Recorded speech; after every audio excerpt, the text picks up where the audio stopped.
Welcome back, everyone. We're now talking about the Paycheck Protection Program.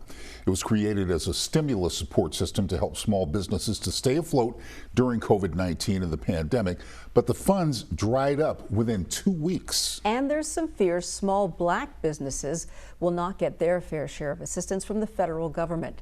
Joining us now to discuss the impact of COVID-19 on small and minority businesses is the director of the Morehouse Innovation and Entrepreneurship Center at Morehouse College, Dr. Tiffany Bussey. Thank you so much for joining us, Dr. Bussey.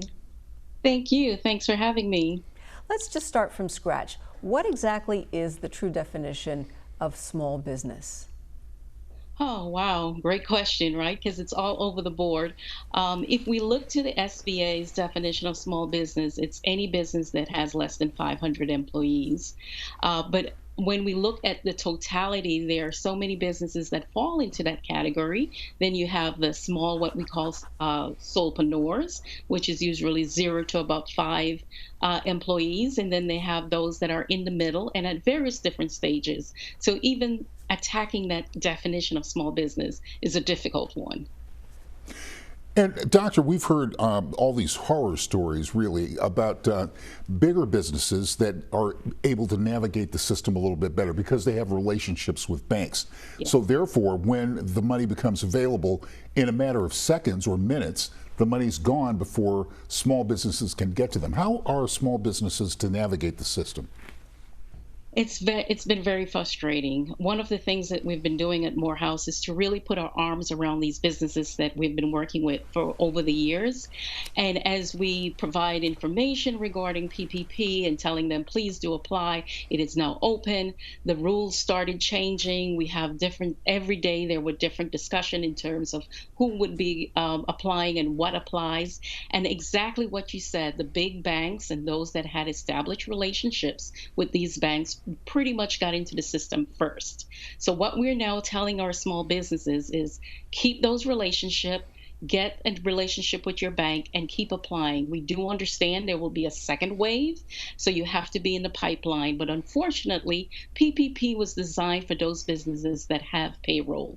80% of our small businesses, particularly black businesses, do not have that payroll. They're single employees or one, or most of them with 1099s. And that created a difficulty in understanding who exactly can get these loans. And we found that most black businesses, the ones that we work in what we call community-based businesses, did not get into that pipeline.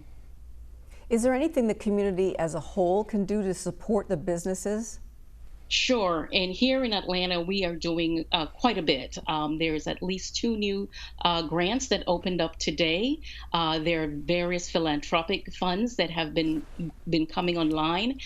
We have now started here at Morehouse a webinar series and providing this type of resources. So we're not only looking to the federal government and the PPP program.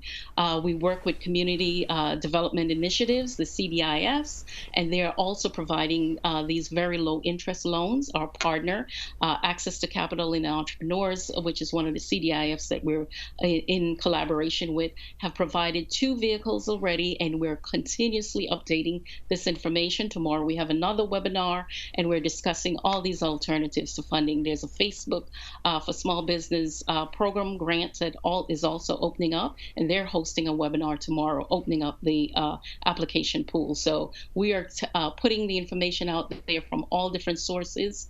PPP is not the only way, and we're now looking for alternative sources. And Doctor, one final question. There was a time, and I lived in Atlanta for a very long time, where we had black banks and black savings and loans. Those have gone the way of the dinosaur. Is there any way that you see in the future an opportunity for them to come back or for other banks to grow? Sure. We actually have 2 that we're working with. There's George Andrews and his bank that's out of Houston that has raised his hand and has really provided some valuable resources for our businesses in our community to apply to. Because that relationship with a bank is so key and so important, which is what we're telling our entrepreneurs and our small businesses. please establish that relationship with a bank. If you have that relationship, those are the ones that really get into the pipeline.